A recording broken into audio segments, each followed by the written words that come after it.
قل هل ننبئکم بالاخسرین اعمالا، یہ ہے اس صورت کا عمود جو میں نے کہا تھا کہ پہلے رکوع کے اندر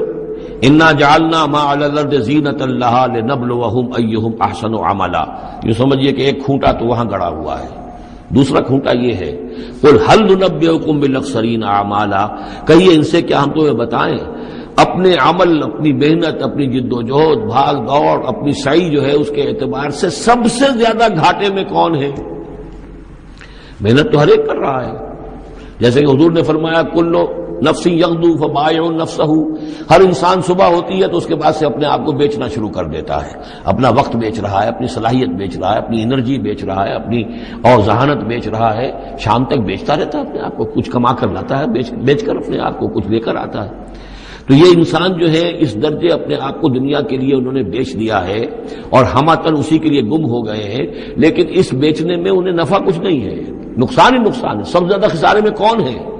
الذین ضل سعیہم فی الحیات الدنیا، جن کی بھاگ دوڑ سعی و جہد دنیا ہی میں گم ہو کر رہ گئی، آخرت مطلوب ہے ہی نہیں۔ وہ تو ایک غمیمہ سا لگا ہوا، مسلمان ہے، سنا ہے والدین سے روزہ رکھنا اچھا کام ہے، روزہ فرض ہے، روزہ رکھ لیا ہے، مطلوب کیا ہے آپ کا؟ اصل بات تو یہ ہے جو ضربہ سلام میں نے کل نوٹ کرایا تھا سورہ بنی اسرائیل میں،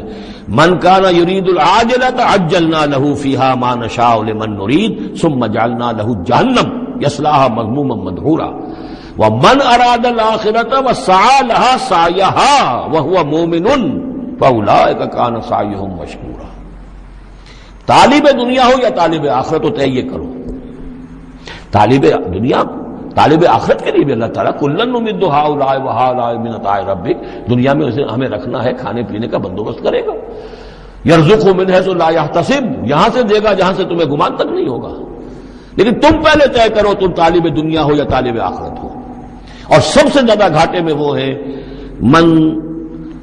قل هل ننبئکم بالاخسرین اعمالا الذین ضل سعیہم فی الحیات الدنیا وہم یحسبون انہم یحسنون صنعا، اور وہ سمجھ رہے ہیں کہ اب تو بڑے کامیاب ہیں،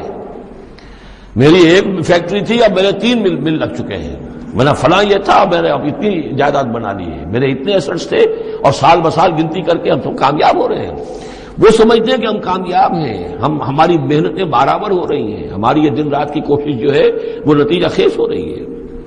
اولئک الذین کفروا بآیات ربہم، یہ وہ لوگ ہیں جنہوں نے اپنے رب کی آیات کا انکار کیا، چاہے کہتے ہوں کہ ہم اللہ کو مانتے ہیں، قرآن کو مانتے ہیں، لیکن حقیقتاً اگر طالب دنیا ہے تو گویا کہ وہ اللہ کی آیات کا انکار کر رہا ہے۔ اللہ تو کہتا ہے اصل زندگی وہ ہے،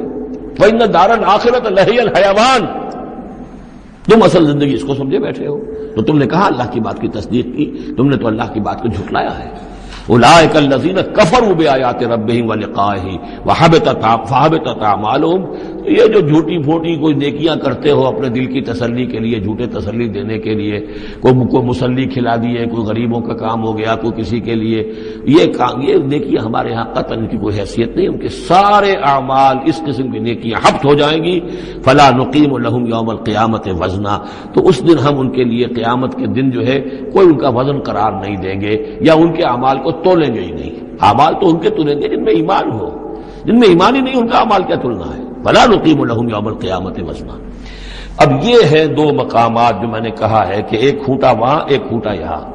اسی لیے ابتدائی آیتیں اور آخری آیتیں سورہ کہف کی خاص طور پہ دجالی فتنے سے محفوظ رہنے کے لیے ان کو یاد رکھا جائے، ان کو پڑھا جائے، اور یہ کہ اللہ توفیق دے تو ہر جمعے کو سورہ کہف کی تلاوت کی جائے۔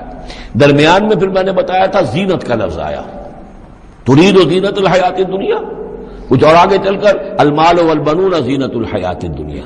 تو یہ زینت دنیا، زیبائش اور آرائش، اور یہ تمہیں اپنے اندر گم کر لیتی ہے، تمہیں نہ خدا کی ہوش ہے نہ آخرت کی ہوش ہے۔